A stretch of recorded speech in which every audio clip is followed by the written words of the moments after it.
নমস্কার। ক্যালকাটা ডায়ালগস থেকে মনোজ দাসের প্রীতি ও শুভেচ্ছা নেবেন। কাশ্মীরের পহেলগাঁওয়ের বাইসারান গ্রামে গতকাল 22শে এপ্রিল মঙ্গলবার উগ্রপন্থীরা 26 জন ভারতীয়, এক ইতালীয় এবং এক ইসরায়েলি পর্যটককে হত্যা করেছে। বেশ কিছু মানুষ মারাত্মকভাবে আহত অবস্থায় আছেন। মৃতের সংখ্যা আরও বাড়তে পারে স্বাভাবিকভাবেই। কিছু কিছু সূত্র জানাচ্ছে মৃতের সংখ্যা নাকি 50-এর মতো। সত্যি মিথ্যা জানি না, তবে খবরটা পাচ্ছি। নিহতদের মধ্যে আমাদের পশ্চিমবঙ্গের অন্তত 3 জন বাঙালি যুবাও আছেন। খুন করা হয়েছে মানুষের ধর্ম দেখে। ধর্ম যাদের ইসলাম নয় তাদের। কেউ বাঁচার তাগিদে হয়তো বলেছে যে আমি মুসলমান, বলতেই পারেন। বাঁচার তাগিদে মানুষ অনেক কিছুই বলতে পারে, কিন্তু সেটা বললেও সেটা মেনে নেয়নি হত্যাকারীরা। তাদেরকে উলঙ্গ করে সুন্নত করা হয়েছে কিনা সেটা দেখেছে কি। আর তার আগে যখন যদি কেউ বলে থাকে যে আমি মুসলমান, তো জানতে চাওয়া হয়েছে একটা কলমা বলো, সেটা বলতে পারেনি। তখন তাকে প্রায় উলঙ্গ করেই তাকে দেখে নেওয়া হয়েছে তার সুন্নত হয়েছে কিনা। যেসব সেকুলার পণ্ডিতরা ধর্ম নিয়ে মাথা ঘামান না, মানব ধর্ম নিয়ে খুব ভাষণবাজি করেন, তাদের মুখে চুনকালি মাখিয়ে এই যে মৃত্যুগুলো হলো, এই যে হত্যাগুলো হলো, এটা কিন্তু হলো অমুসলিম যারা, বিশেষ করে যারা হিন্দু তাদেরকে।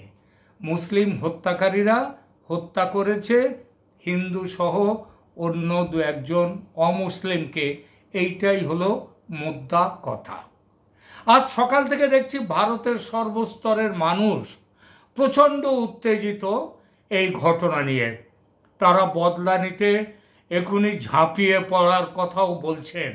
একই কথা দেশের রাজনীতিকদের মধ্যেও, কারণ মানুষ প্রচণ্ডভাবে বিক্ষুব্ধ হয়েছে এই ঘটনায়। প্রধানমন্ত্রী তড়িঘড়ি তার সফর বন্ধ করে ফিরেছেন দেশে কাল রাতেই। রাষ্ট্রপতি তার বিদেশ সফর কাটছাট না করে, এই কাটছাট করে তিনিও ফিরেছেন অর্থমন্ত্রী। প্রধানমন্ত্রীর বাসভবনে বিকেল থেকে সিসিএস বা ক্যাবিনেট কমিটি অন সিকিউরিটির মিটিং চলছিল। এই প্রতিবেদন যখন শুরু করেছি করতে, তখনও সিদ্ধান্ত জানতে পারিনি, জানা যাবেও না, কারণ এসব সিদ্ধান্ত খুব গোপনভাবেই করা হয়। সেইটাই স্বাভাবিক। ভারতের মানুষ কি চাইছে সেটা সবার জানা। মানুষ চাইছে প্রতিশোধ। প্রতিক্রিয়া কিরকম হওয়া উচিত সেটাও মানুষ চিৎকার করে বলছে। কিভাবে প্রতিশোধ নিতে? আক্রমণ করতে হবে। কাকে আক্রমণ? এই হত্যাকারীদেরকে যারা পাঠিয়েছে, হত্যাকারীদের যারা লালন পালন করে, সেই পাকিস্তান, তাদের উপরে আক্রমণ করো। কিন্তু বিশ্বজুড়ে এটা মানুষ বলছে, বলাটা খুব স্বাভাবিক ভারতের মানুষের, কিন্তু বিশ্বজুড়ে এই ঘটনার কি প্রতিক্রিয়া সেটা একটু দেখা যাক।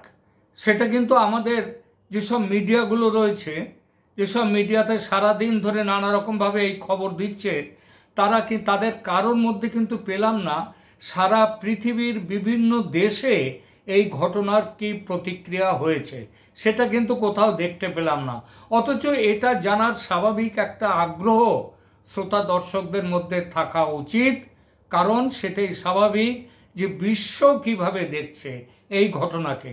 যেমন আপনাদের মনে আছে যে সেই 2023-এর অক্টোবরে যখন ইসরায়েলের উপরে ঝাঁপিয়ে পড়ল হামাস, তারা তো সেখানে তারাও আনন্দ করছিল, উৎসব করছিল, তারাও সেখানটায় গিয়েছিল। সেখানে তাদের উপরে ঝাঁপিয়ে পড়ল হামাসের যারা সেই খুনি হত্যাকারী, তারা গিয়ে সেখানে ঝাঁপিয়ে পড়ল। কিন্তু তারপরেও সারা পৃথিবী জুড়ে যে কি তার প্রতিবাদ, তার কি প্রতিক্রিয়া সেটা আমরা সবাই লক্ষ্য করেছিলাম, দেখেছিলাম কারা এর সমর্থনে আছে, হামাসের ওই কাজকেও কারা সমর্থন করছে, আবার কারা হামাসের বিরুদ্ধে ব্যবস্থা নেওয়ার জন্যে ইসরায়েলের পাশে এসে দাঁড়াচ্ছে, আমরা সেটা দেখেছি। তো এখানেও সেই জন্যে শ্রোতা দর্শকদের মধ্যে একটা স্বাভাবিক আগ্রহ থাকে যে এখানে আজকে যে বিশ্ব নেতৃত্ব, বিশ্ব রাজনীতি, বিশ্বের দেশগুলো তারা এই ঘটনাকে কিভাবে দেখছে। তাই এই আলোচনায় আমি সেটা নিয়ে আসব এবং তার সঙ্গে আরও একটা বিষয় নিয়ে আসব, সেটা হচ্ছে যে কিভাবে ভারত এই ঘটনার রিয়াকশান দেবে, কিভাবে রেসপন্স দেবে ভারত। অর্থাৎ যদি আক্রমণ করতে হয় তাহলে সেটা কীরকম স্তরের আক্রমণ হবে সেই ব্যাপারটা নিয়েও দু চার কথা বলবো। প্রথমে আসি বিশ্ব নেতারা, বিশ্বের অন্যান্য দেশ এবং পৃথিবীর নামী মিডিয়া তারা কিভাবে রিয়্যাক্ট করেছে এবং করছে এই ঘটনা নিয়ে। কারণ অ্যাকশান নিতে গেলে ভারতকে অন্য দেশের রিয়াকশানের দিকেও নজর রাখতে হবে, সেটা স্বাভাবিক। প্রথমে পৃথিবীর বিভিন্ন দেশের শাসকরা যে রিয়াকশান দিয়েছেন সেটা বলি। সংবাদ সূত্র জানাচ্ছে যে in an extraordinary display of international unity, world leaders including Trump, Putin, MBS মানে Mohammed bin Salman and of Saudi Arabia, and ambassadors from Israel, Ukraine and the European Union, ইউরোপের সমস্ত দেশগুলো condemned the brutal Pahalgam massacre that left 28 civilians dead, calling it a savage act against humanity, অর্থাৎ মানবতার বিরুদ্ধে অত্যন্ত নিষ্ঠুর ও বর্বর কাজ যে এটা, সেটা বলেছেন ট্রাম্প আমেরিকার প্রেসিডেন্ট, রাশিয়ার প্রেসিডেন্ট পুতিন, সৌদি আরবের ক্রাউন প্রিন্স এবং সব থেকে শক্তিশালী নেতা সেখানকার মোহাম্মদ বিন সলমান, এবং ইসরায়েল, ইউক্রেন এবং ইউরোপের সমস্ত দেশের যারা অ্যাম্বাসাডার তারা সবাই এই ঘটনার তীব্র নিন্দা করেছেন, বলেছেন যেটা মানবতার বিরুদ্ধে অত্যন্ত নিষ্ঠুর ও বর্বর কাজ, এবং এই সময়ে তারা ভারতের সঙ্গে, ভারতের পাশে দাঁড়িয়ে আছেন। ভারত সন্ত্রাসবাদের বিরুদ্ধে যে লড়াই করবে সেই লড়াইয়ে তারাও সাথী। এটা এই দেশগুলো বলে দিয়েছে। যে দেশগুলোর নাম করলাম তারা শোক বার্তা পাঠিয়েছেন গতকালকেই, ঘটনার প্রায় কিছুক্ষণের মধ্যেই। এই তালিকায় বড় দেশের মধ্যে কোন দেশ নেই সেটা একটু দেখা যাক, কি কোন কোন বিশেষ দেশ নেই এর মধ্যে। রাত পোহাতে না পোহাতে ব্রাজিল, কানাডা, মেক্সিকো এরা গতকাল দেয়নি, কিন্তু রাত পোহাতে না পোহাতে তাদের কাছ থেকে চলে এসেছে শোকবার্তা ভারতের সরকারের কাছে। সবাই কাশ্মীরের এই বর্বর হত্যাকাণ্ডের বিরোধিতা করেছেন এক বাক্যে, এক স্বরে, এবং সন্ত্রাসবাদের বিরুদ্ধে লড়াইয়ে ভারতের পাশে থাকার বার্তা দিয়েছে। আজ সকালে ভারতের প্রতিবেশী দেশগুলোর রাষ্ট্রপ্রধানরা, যেমন নেপালের প্রধানমন্ত্রী, ভুটানের প্রধানমন্ত্রী, মরিশাসের প্রধানমন্ত্রী, শ্রীলঙ্কার প্রেসিডেন্ট, এরা সবাই শোকবার্তা তো পাঠিয়েছেন, তার সঙ্গে সঙ্গে ভারতের প্রধানমন্ত্রীর সঙ্গে ফোনে কথা বলে তারা তাদের শোক জানিয়েছেন, ভারতের পাশে দাঁড়িয়ে থাকার সেই বার্তাও দিয়েছেন। এই দেশগুলোর মধ্যে বাংলাদেশের নাম যে নেই সেটা নিশ্চয়ই খেয়াল করেছেন। প্রতিবেশী দেশের মধ্যে বাংলাদেশ হচ্ছে সব থেকে বড়, ভারতের সব থেকে কাছের দেশ, তো তার নামটা এখানে নেই। বাংলাদেশের প্রধান উপদেষ্টা ডক্টর মোহাম্মদ ইউনুস নোবেলজয়ী, তিনি কিন্তু কোনো বার্তা দেননি। রাষ্ট্রপতি চুপ্পু, উনি সাধারণত কোনো কাজে অকাজে কোনো দিকেই নেই, নিজের মতো করেই তিনি বঙ্গভবনে থেকে থাকেন। সুতরাং তিনিও চুপ করেই থেকেছেন, অন্তত জানতে পারেনি যে তিনি আলাদাভাবে কোনো বার্তা পাঠিয়েছেন কিনা। আর বার্তা পাঠালেও সেই বার্তা যে এখানে আসতে দেবে সেখানকার সরকার, তারও কোনো মানে নেই। সুতরাং রাষ্ট্রপতি চুপ্পু, তিনি কোনো পাঠাননি, তিনি কোনো বার্তা। তবে হ্যাঁ, বাংলাদেশের পররাষ্ট্র দপ্তর মানে তৌহিদ হোসেন সাহেবের দপ্তর একটি বিবৃতি জারি করে এই সন্ত্রাসবাদী ঘটনার নিন্দা করেছেন এবং সেটা নাকি তীব্র নিন্দা, স্ট্রংলি কন্ডেম। বাংলাদেশের বিবৃতিতে কি বলা হয়েছে একটু দেখি।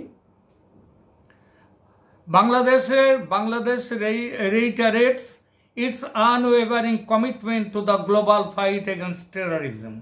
সন্ত্রাসবাদের বিরুদ্ধে বাংলাদেশ যে সবসময় সন্ত্রাসবাদের বিরুদ্ধে যে তারা আছে, সারা বিশ্বে যে লড়াই করছে সেই লড়াইয়ে যে তারা আছে, এটা বাংলাদেশ মনে করিয়ে দিয়েছে, রেইটারেটস।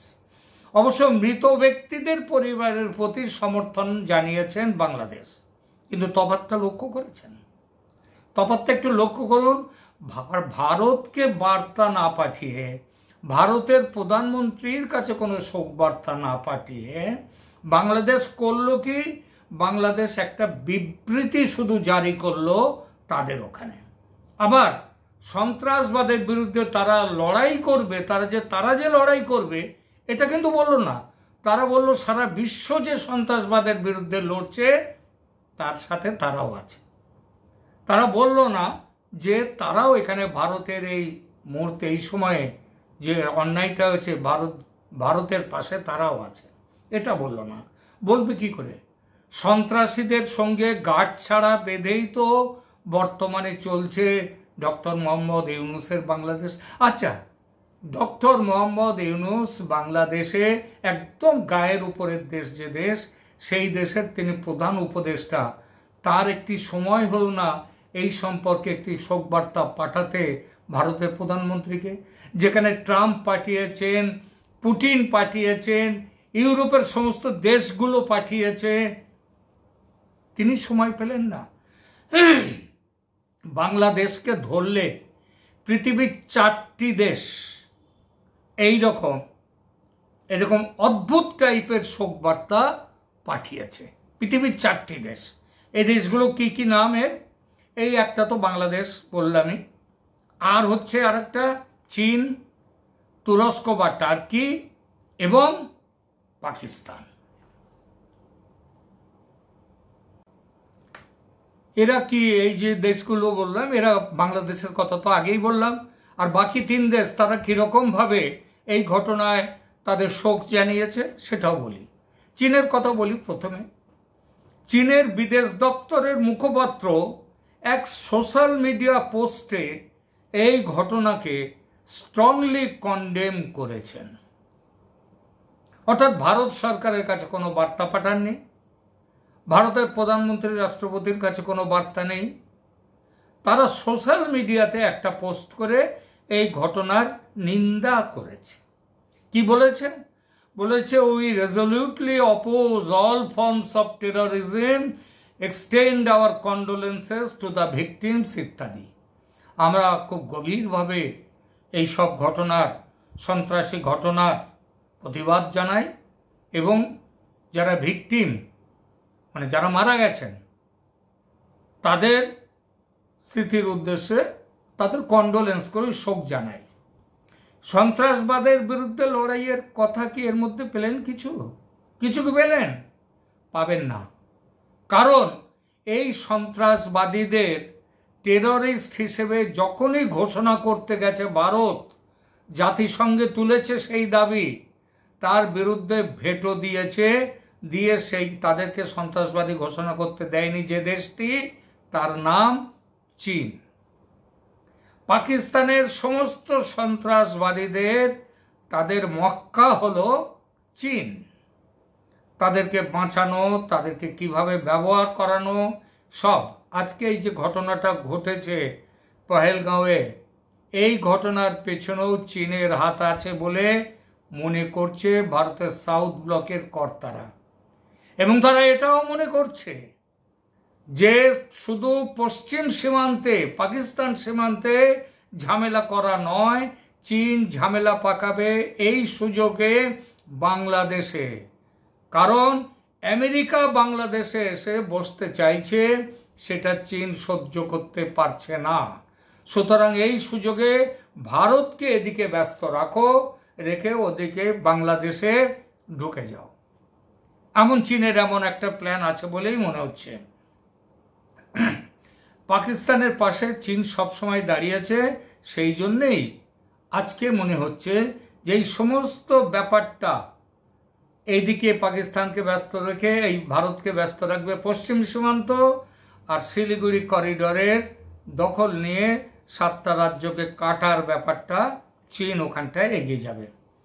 এবার তাহলে বুঝতে পারলেন যে চীনের কি মতলব, যে সেটা বললাম। এবার তুরস্কের এরদোগান সাহেবের কথা বলি। ইনি এই মিস্টার এরদোগান, তিনি আবার খলিফা হওয়ার জন্যে, মুসলিম বিশ্বের খলিফা হওয়ার জন্যে তিনি চরম সাম্প্রদায়িকতার পথ ধরেছেন আজকাল। তিনি কি বলেছেন?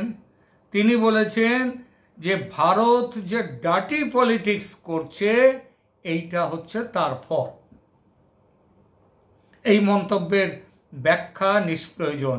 একটু দেখুন যে কি বলেছেন এরদোগান, সেই ছবিটি একটু দেখাই, দেখুন।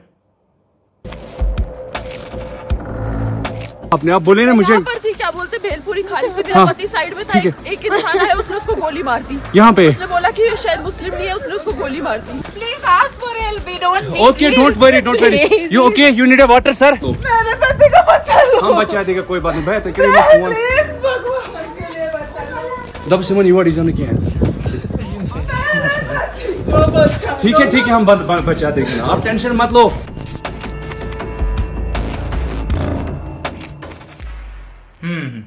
দেখলেন, শুনলেন যে ভারতে কাশ্মীরে ভারত ডার্টি পলিটিক্স করছে, তার জন্যই এই হত্যাকাণ্ড হলো। সবশেষে বলি পাকিস্তানের কথা। খবর পাওয়া গেছে যে 7 জনের টিম ছিল এই খুনিদের, তার মধ্যে 4 জন ছিল ফায়ারিং স্কোয়াডে, আর 3 জন ছিল পেছনে তাদের ব্যাক লাইনে। বাকি এরা সাইড লাইন মানে সাপ্লাই লাইনও বলা যায়, কিংবা তাদের সাপোর্ট লাইনে ছিল। 7 জনের মধ্যে 4 জন অন্তত পাকিস্তানি, তাদের ছবি, নাম, ধাম সব পাওয়া গেছে, তাদের ফটোও পাওয়া গেছে। অথচ সে কথা বেমালুম অস্বীকার করে পাকিস্তান বলছে যে ভারতীয় দখলে থাকা কাশ্মীরের মানুষ ক্ষুব্ধ হয়ে এই হত্যাকাণ্ড করেছে, যদিও আমরা এই ধরনের সন্ত্রাসী কাজকর্মকে প্রশ্রয় দিই না। একেবারে চীনের সত্যিকারের ভাই, এবং এরদোগানেরও। বাংলাদেশ, পাকিস্তান, চীন, তুরস্ক এরা যে একটা বিশেষ লাইনে চলছে সেটা তো পরিষ্কার হলো তো।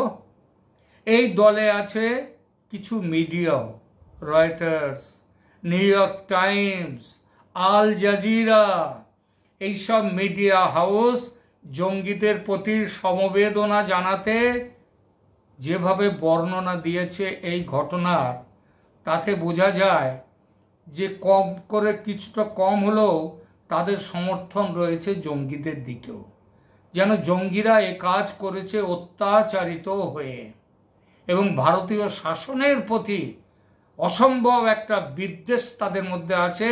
সেই বিদ্বেষের বহিঃপ্রকাশ হলো এইটা।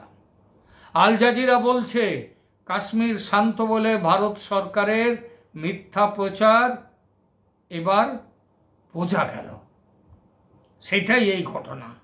একই কথা বলেছে রয়টার্স বলছে এতদিন ধরে যে ভারত সরকার ঘোষণা করলো কাশ্মীর শান্ত হয়ে গেছে, আজ তাহলে প্রমাণ হলো কাশ্মীর শান্ত হয়নি, ভেতরে আগুন জ্বলছে। আরে একটা কথা বলি, এই যে আমেরিকায় ট্রাম্প সাহেবের ভোটের আগে বারবার গাড়ি তুলে দিয়ে জনতার মধ্যে মানুষকে মেরে ফেলা হয়েছিল একাধিকবার, সেটা কি প্রমাণ করে যে সেখানকার মানুষ বিতৃষ্ণায় এই জিনিসটা করেছে, তাদের মানুষের মধ্যে এই জিনিসটা রয়েছে?